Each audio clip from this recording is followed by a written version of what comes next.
Mais uma vez, boa tarde a todos e a todas, certo?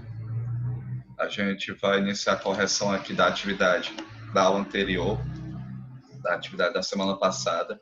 Lembrando, pessoal, que essas atividades elas servem como forma de vocês estudarem, né?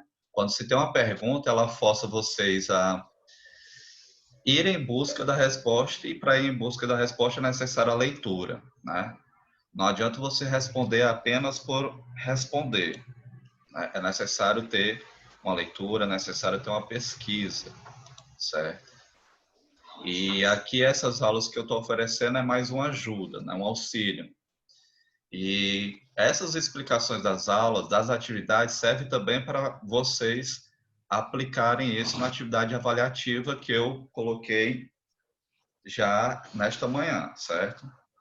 Então vamos ver aqui. A atividade da semana passada foi a página 149 a 151, né? Todas as questões, isso aqui do livro novo, e a do livro velho, 269 e até a 272, né? Todas as questões. Então são essas. Apesar do capítulo, né, o título do capítulo estar diferente, é o mesmo conteúdo, colonização espanhola, certo? É isso que a gente vem tentando aprender nas últimas aulas. Então vamos lá. A primeira questão, as questões aí no geral que eu passei da semana passada é referente aos textos. Então você vai encontrar as respostas no texto. Bem mais fácil, né? De você ir lá em busca no capítulo da resposta em si, certo? Então, assim, gostaria do leitor, né? De um leitor, leitora, para ver essa primeira leitura aí. Aí, tem alguém? Dou-lhe uma, dou-lhe duas. O Nicolas Posso ler? falou. Charles. É o texto, tio? Isso, texto. Você pode tanto ler pela tela ou então pelo livro mesmo. É a página que eu Certo. acabei de passar aí. Diz assim: uma praça tão grande que corresponde a duas vezes a cidade de Salamanca, onde há cotidianamente mais de 70.000 almas comprando e vendendo a todos os gêneros de mercadorias que se conhece na terra, desde joias de ouro, prata e cobre, até galinhas, pombas e papagaios. Há casas como boticários, onde vendem os medicamentos feitos por eles. Há casas como barbeiros, onde lavam e raspam as cabeças. Há verduras de todos os tipos, mel de abelha, fios de algodão para tecer, milho em grão ou já transformado em pão de excelente sabor.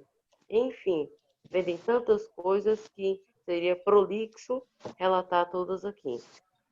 Há no centro da praça uma casa de audiência, onde estão sempre reunidos 10 ou 12 juízes para julgar as questões decorrentes ou desacertos nas compras e vendas. Pronto, muito bem, Charles. Uhum. Então vamos lá. A partir dessa leitura, né, fala ah, o, sobre o comércio em si asteca, né? Como a cidade asteca era bem desenvolvida, certo? E aí vão ter algumas perguntas referentes a esse texto que nos ajuda a compreender melhor. Então, primeira pergunta que tem aqui é: quem foi Cortês e que posição ele ocupava, né? Então aí é uma pergunta bem simples, é uma pergunta do qual a gente no início da leitura do capítulo a gente consegue encontrar, né? Alguém poderia responder? Alguém respondeu essa questão? Quem foi Cortês e qual sua posição? Que posição ele ocupava? Cortés ele foi um explorador e conquistador espanhol. Ele foi Professor nomeado Manuel. como capitão na exploração. Muito bem, né? Ou seja, a gente pode até dar uma resumida na, na resposta, né? Cortés ele é um oficial espanhol, né? e comandou a conquista espanhola do México, né? Lembrando que Azteca, né, o Império Azteca, atualmente hoje é o México, tá ok? Então é bom a gente estar ciente disso. Pede aqui para copiar um trecho em que Cortés demonstra sua admiração pelo mercado asteca, né? Além do Charles, tem alguém que poderia dar a resposta? Espero que você esteja esperando apenas a resposta, né? Não? Dou-lhe uma, dou-lhe duas. Então vamos aqui para B, né? Lá na parte onde ele vai falar a todos os gêneros de mercadorias que se conhecem na Terra, desde joias de ouro, prata e cobre até galinhas, pombas e papagaios, né? Então ele falava dessa riqueza do comércio asteca desse período, certo? Tá lá no meiozinho do texto que se encontra na mesma página, né? Que é a página 149. Agora, o que o autor do texto quis dizer com 60 mil almas comprando e vendendo? Charles, respondeu essa? Respondi sim, ele quis dizer que eram 60 mil pessoas. 60 mil almas, 60 mil pessoas, certo? Então, aqui é o que ele... É só uma forma de falar, né? É bem simples essa resposta. 60 mil pessoas comerciando uma variedade de produtos, né? Essa variedade de produtos está até ali destacado na letra B, certo? Alternativa B. A D, pessoal. Na sua cidade, há um mercado parecido com o mercado asteca, né? Já essa questão, ele é pessoal, né? No caso aí, no bairro onde vocês moram, né? Jardim Iracema, eu acho que é a maioria do Jardim Iracema, né? Não sei. Mas, Professor, oi? eu vou lá pra minha avó porque a internet de lá é melhor, tá certo? Então, vai lá, por favor. Então, é o seguinte, essa resposta pessoal. Então, a gente encontra na cidade de Fortaleza, né, várias feiras, e essas feiras têm de tudo, né? Há feiras que é só de alimento, outras feiras que misturam de tudo. Então, como é uma resposta pessoal, né, a gente deixa livre aí, que é bem simples. É só destacar as feiras que vocês conhecem na cidade de Fortaleza, no bairro de vocês, certo? Vamos aqui para a próxima página. Pessoal, em relação aqui, tem alguma dúvida? Tudo ok? Ixi, muita gente dizendo ok, muito bem. Já escutei muita gente. Então vamos assim. A leitura do segundo texto, além do Charles, eu gostaria de um outro leitor.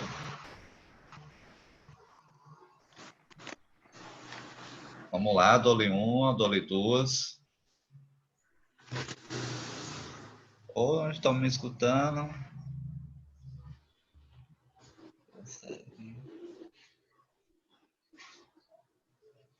Vou dar uma pausada aqui. Então vamos lá, eu vou ler aqui para vocês, já que vocês não estão querendo me ajudar. Tá? Vamos lá. Luan Taru, o grande herói Mapuche. Assim que desembarcaram na parte leste do que hoje é a América do Sul, os espanhóis iniciaram suas guerras de conquistas. A região Mapuche logo passou a ser também espaço da cobiça.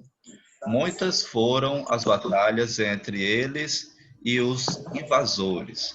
Numa dessas escaramuças, em 1546, um menino Mapuche foi capturado pelas tropas inimigas. Seu nome era Luan Taru, que na língua Mapuche-Dugum queria dizer veloz. Ele tinha pouco mais de 11 anos e foi levado para servir ao comandante Pedro Valdívia. Durante muito tempo, participou das batalhas, cuidou dos cavalos e aprendeu táticas militares. No ano de 1552, Luan Taru montou no cavalo e deu de rédea pelo campo afora. Ele imediatamente se apresentou diante dos chefes Mapuche e ofereceu-se para ensiná-los a lutar. Mostrou o cavalo, até então desconhecido pelos originários, ensinou-os a montar e a tal ponto que os Mapuche tornaram esse animal quase como parte do seu corpo.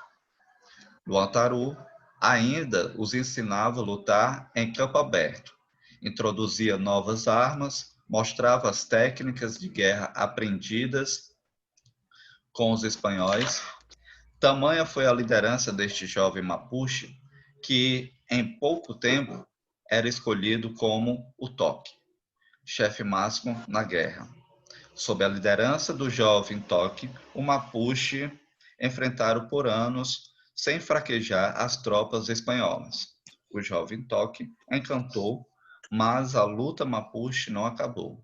Com o verdadeiro mestre, ele havia ensinado seu povo, e a resistência seguiu pelos 300 anos afora. Né? Então, parte desse texto demonstra a resistência que existiu não só, né, no norte da Europa, na América do Sul, mas aqui no Brasil, né? Fortaleza vai existir várias resistências nativas. Não foi apenas o europeu chegar em solo americano e eles foram aceitos assim com os braços abertos. Não. Parte dos povos indígenas, dos povos nativos, resistiram, não aceitaram a presença europeia aqui. Ao contrário do que ocorreu com Montezuma. Montezuma foi o líder, né, rei asteca, que inicialmente aceitou a entrada do Hernán Cortés. E o Hernán Cortés, espanhol, acabou traindo ele por conta que ele queria dominar o território americano, certo? Em busca de ouro e prata. E aí a gente vai ter as primeiras perguntas referentes a essa questão, certo? Qual é o assunto do texto? É uma pergunta bem básica, né? Onde a gente aprende lá, a partir quando a gente inicia a nossa leitura, é necessário saber qual é o assunto, qual é o tema central do texto. Alguém? O pessoal quiser estar escrevendo no chat também a resposta, eu posso estar dando uma olhada e aí. Que é bom vocês participarem, porque O não, texto ninguém. fala, resumido, sobre um herói para o povo Mapuche, que é o Luan Taru. Pronto, né? Fala sobre a liderança, né, e resistência, né? Basicamente isso. A gente pode botar assim como o Charles falou, a gente pode colocar resistência Mapuche, né? Um povo, a quem? Aos espanhóis. E a liderança, né, de Luan Taru. Né? É o tema central. A resistência Mapuche liderada por Luan Taru. Tá ok? A segunda pergunta. O que mais chamou sua atenção na história de Luan Taru? Certo? E aí essa resposta, ela é pessoal. Alguém poderia dizer, tanto no chat quanto aqui no áudio, o que achou interessante na história de Luan Taru?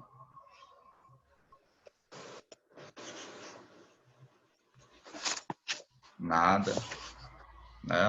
Um menino de 11 anos que ao longo da sua trajetória acabou se especializando no confronto contra os espanhóis, né? Ele estava aí no período onde os espanhóis já estavam, né, dentro da América, e ele foi uma criança, né, desse período que aprendeu a resistir aos europeus. E isso é bastante importante. Charles colocou a determinação deles.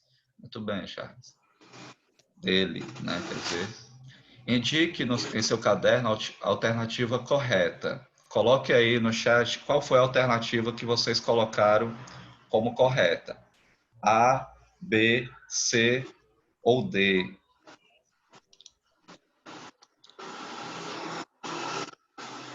Aqui botou C, B, B. Mais alguém? E a Levi Botou B. Muito Tá bem. ouvindo aqui? Então vamos ver aqui a alternativa correta, pessoal. No caso aqui falou a C, foi Aumentei, tá no máximo. Pedro Alisson, né? Pedro Alisson colocou a C. Vamos ler a B aqui, ó. Apresentando o cavalo aos chefes Mapuche e aprendendo com eles táticas de guerras indígenas, né? Não é guerras indígenas, o erro vai estar aqui, certo? Alternativa C. Ensinando aos Mapuche a utilização do cavalo como arma de combate e as técnicas de guerra aprendidas com os espanhóis, né? Então, até o acerto, né, da B está mesmo aqui, na C. Então, a alternativa correta é a C. Ele não aprendeu as táticas de guerra com os indígenas, e sim com os espanhóis. Tá ok? Vamos aqui para a questão 4. Por que será que a resistência indígena é um assunto pouco conhecido na escola? Mais uma vez, é uma resposta pessoal. Olha, tanto na minha formação enquanto estudante do ensino fundamental, primeiro que no período que eu estudei, nem sequer tinha no livro didático assunto que tratava sobre os povos indígenas, certo? Atualmente, os livros que vocês têm, eles têm tanto referência na capa do livro, quanto capítulos que destinam à história indígena, né? Os povos americanos, que eu acho que é o capítulo anterior, fala sobre os povos maias, astecas, incas e tupis. Ainda é pouco, né? Porque tupi-guarani era apenas uma língua falada pelos povos nativos aqui no Brasil. Existe ainda uma diversidade de povos e línguas nativas no Brasil, né? Até chamar de índio é errado, né? Porque cada um desses povos tem um nome, cada um desses povos tem uma cultura. A gente pensa que o nativo, o índio, né? Que é a forma errada de a gente de pronunciar, pensa que todos são iguais, não são, certo? Não tem essa igualdade entre os povos nativos, né? Todos vivem, há algo em comum entre eles, eles vivem da natureza para a natureza, ok? E aí a resposta número 5, ele pede que, com destaque para sua atuação frente ao povo, pede para falar sobre a ação do líder guerreiro, né, Mapuche, né, Luan Taru, certo? E aí quem fez, no caso disso aqui precisa de uma pesquisa maior, então o que ele pede aqui? Luan Taru, líder guerreiro do povo Mapuche, morreu em uma emboscada, mas sua imagem e sua luta continuam vivas na lembrança do povo chileno, né?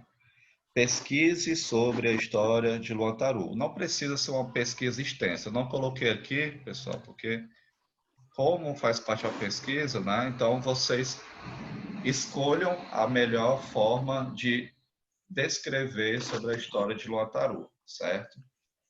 Eu deixo essa questão até opcional. Quem não fez, beleza. Porque parte da história dele já está contada aqui no texto, certo? Então, quem respondeu, quem fez essa pesquisa, melhor. Quem não fez, tudo bem, certo? Então, vamos para a próxima página, né? Espero que vocês estejam acompanhando, pessoal. Então, assim, pessoal, a gente acabou, né, a resposta do livro novo, certo? Eram perguntas simples referentes aos textos e fácil de responder, tá ok? Então, vamos lá para... Esse aqui é do livro velho. Então, o pessoal que tem o livro novo não vai estar vendo essa imagem aqui. É da página 269. Então, quem está com o livro velho, coloca aí na página 269. Quem não está, acompanhe, porque isso faz parte do conteúdo, né? A partir que a gente vai respondendo, a gente vai também aprendendo sobre o que é que o capítulo fala, certo? Então, assim, essa imagem aqui, pessoal, vocês podem estar visualizando, quem tem o livro pode estar visualizando melhor, é uma imagem que se encontra no Palácio do Governo do México, é de um pintor mexicano, né? Diego Rivera. E Diego Rivera, ele pintou a história praticamente toda da América, né? Sobre o processo de colonização. Isso aqui é apenas parte da pintura de Diego Rivera. Então, a primeira pergunta aqui, pessoal, é referente ao o que você vê no centro do primeiro plano. O primeiro plano é o que está aqui na frente, na cena 1. A cena 1 está aqui, ó, né? Quem não conseguiu responder é porque é complicado, né? Mas quem foi que dominou, quem foi que conquistou o México? Quem foi que conquistou os astecas? Alguém sabe? Ou responde no chat ou fala pelo áudio. Quem foi que conquistou os astecas? Qual foi o oficial espanhol que conquistou os astecas? Não, ninguém conseguiu. Então vamos relembrar, certo? Hernán Cortés, né? Hernán Cortés, ele é que vai estar aqui, ó, né? No centro, junto com um missionário, tá ok? Então, no centro aqui, no primeiro plano, vai se encontrar Hernán Cortés, né? O conquistador aqui do México, certo? Já em pleno desenvolvimento da colonização, já no processo de colonização. A segunda pergunta, o que se vê na cena 2? Né? A cena 2 está mesmo aqui do lado, né? Ou aqui atrás, certo? E a gente vê, eu coloquei até isso como a cena 3, certo? Eu coloquei aqui apenas a cena 3, à esquerda. Então a gente vê aqui escravos sendo marcados, mesmo aqui no canto, e outros à espera, né? Chegando, certo? Então, parte dessa pintura, ela está retratando sobre como é que os europeus controlavam aqueles que trabalhavam para ele. Aqui a gente já está vendo, ainda são indígenas, certo? Não são os africanos escravizados, não. A cena 4, 5, 6, que está lá atrás, né? 4, 5, 6, né? E a gente tem uma visão bem ampla, né? De pessoas trabalhando, né? Um trabalho forçado. Aí é pergunta, o que é que eles estão fazendo? E aí está aqui em destaque. Alguns estão puxando o arado, né? Mesmo aqui, vários puxando o arado. Outros estão levando o tronco. Aqui atrás estão carregando pedras, né, em sacos. Outros estão quebrando rochas, né, com machados. E outros estão levando sacos de areia, entre outras coisas, né? Então, o que você destacar, o que você visualizar, isso aqui é só um exemplo. Não precisa estar igual, não. É o que você vê, tá ok? E aí, a D. Quem ficava com maior parte da riqueza extraída ou produzida na América? Essa resposta é até simples, né, pessoal? A gente nem precisa olhar para a tela, não. Quem é que ficava com maior parte da riqueza? A Espanha, né? Os espanhóis, muito bem. O Emerson respondeu aqui. Então, os espanhóis ficavam com maior parte da terra, né? Ou da riqueza. Mas aí tem aqui as palavrinhas. Os adelantados foram os primeiros a chegarem aqui na colônia, na América, e eles receberam o poder político e administrativo da colônia, né? Depois vieram os chapetones, que eram os nascidos na Espanha, e por último os crioulos.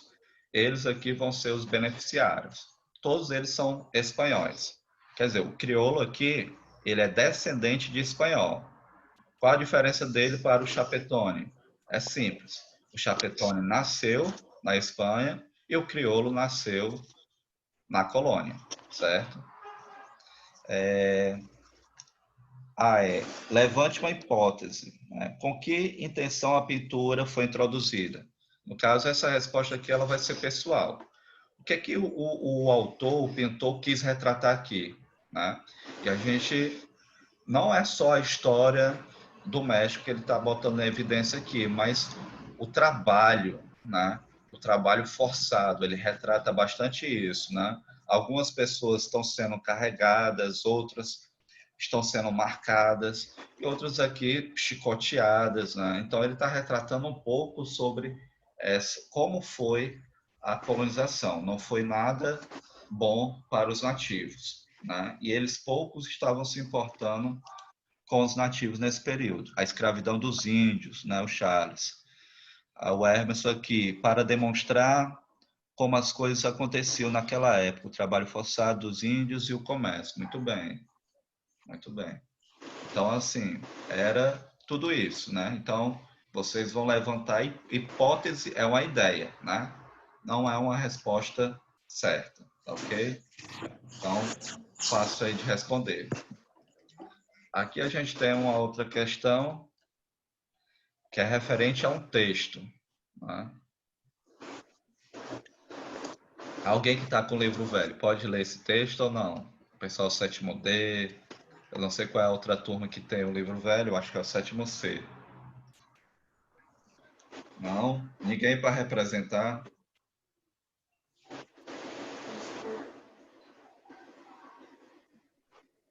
Não, né? Então vamos lá, deixa eu fazer a leitura, já que vocês estão querendo que eu continue aqui lendo. Vamos lá. Isso aqui é uma carta de Hernán Cortés. Hernán Cortés, mais uma vez, foi aquele que conquistou o Império Azteca. Então, assim, deixei toda aquela província de Sempoala, que contém cerca de 50 mil guerreiros e 50 cidades e fortalezas, na mais profunda paz e segurança. E todos esses nativos eram súditos de Montezuma. Ao tomarem conhecimento por meu intermédio da existência de Vossa Alteza e de vosso imenso poder real, manifestaram o seu desejo de se tornar vassalo. Vassalo é mesmo que um servo, né? Ser fiel a um rei, de Vossa Majestade e meus aliados, e rogaram-me que os protegesse do grande senhor que os dominava, pela tirania e pela força, e roubava-lhes os filhos para sacrificá-los aos seus ídolos. Em face disso, têm se mostrado muito leais e verdadeiros no serviço de Vossa Alteza, e creio que sempre o serão livres agora que estão da tirania de outrora e tendo em vista que sempre foram por mim honrados e bem tratados, certo? Olha só. Aí vai ter as perguntas referente ao texto aqui, do qual a gente vai procurar responder, certo?